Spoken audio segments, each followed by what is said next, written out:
Walk any Australian suburb today and you will notice it. Something vital has vanished. Empty footpaths, silent streets, no kids, no chatter. Nearly half of local corner stores like milk bars have disappeared since the 1970s, and only 45% of kids play outdoors most days now. The official story blames urban growth, but the real reasons are far more personal and far harder to reverse. So what really drained the life from our suburbs? Ask anyone who grew up in the suburbs before the 1980s and a memory comes back fast. The milk bar on the corner, the bell above the door, the hum of the fridge, the smell of bread and lollies. You could walk there on your own. A dollar coin in your pocket and the owner would know your name. These shops weren't just for milk and bread, they were the unofficial meeting point for the whole neighbourhood. After school, kids lined up for ice creams. Adults stopped in for a newspaper or a quick chat. Evenings, the lights stayed on later than anywhere else. It was the one place everyone passed through, every day. That daily overlap didn't last. By the late 1970s, supermarkets like Coles and Woolworths started opening bigger stores with longer hours. In 1981, 7-Eleven landed in Australia, promising 24-hour convenience. Petrol stations began stocking snacks and drinks. Suddenly, a family-run milk bar couldn't compete with a chain that never closed and could undercut prices.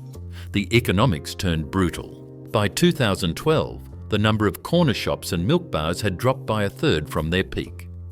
Some became empty shells. Others turned into takeaway joints or real estate offices. A few tried to hang on by selling coffee and nostalgia.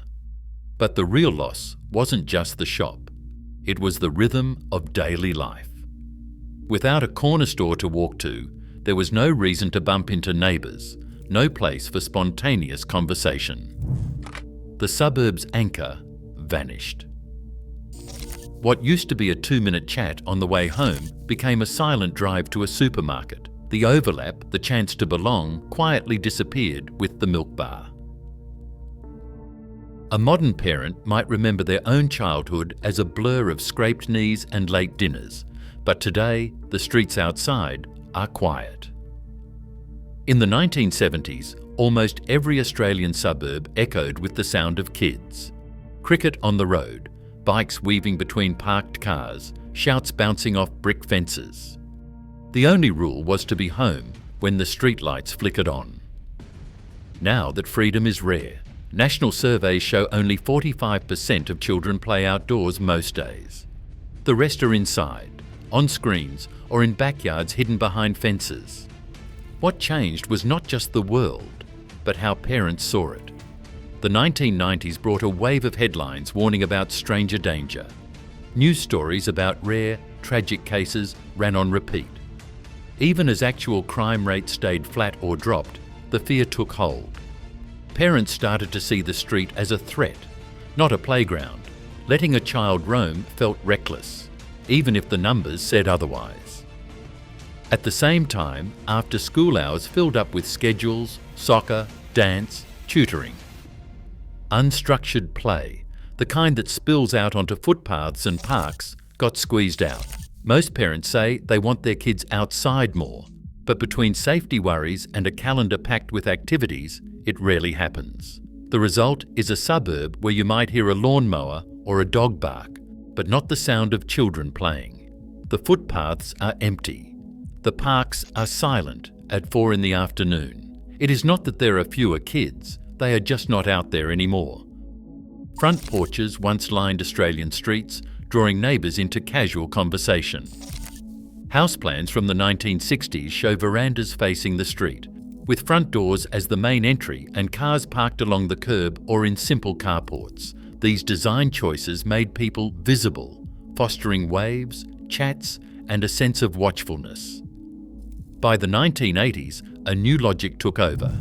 Home builders began marketing double garages, internal access, and private backyards as must-haves. Today, 75% of new homes in outer suburbs feature garage doors as the dominant face to the street. The front door is tucked away, barely used. Most residents drive straight in, shut the garage and vanish inside. The effect is subtle but profound. Neighbours become invisible.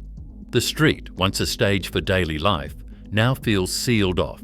A shopkeeper who ran a local strip for decades remembers the difference. You would see the same faces every morning. Now he opens up and the street is empty until lunchtime. That story repeats across Australia.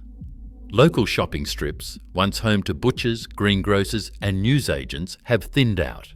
Since the 1980s, independent retail in suburbs has dropped by 34%. Shopping malls pulled business away, promising air conditioning, parking and every chain under one roof. The effect wasn't just economic.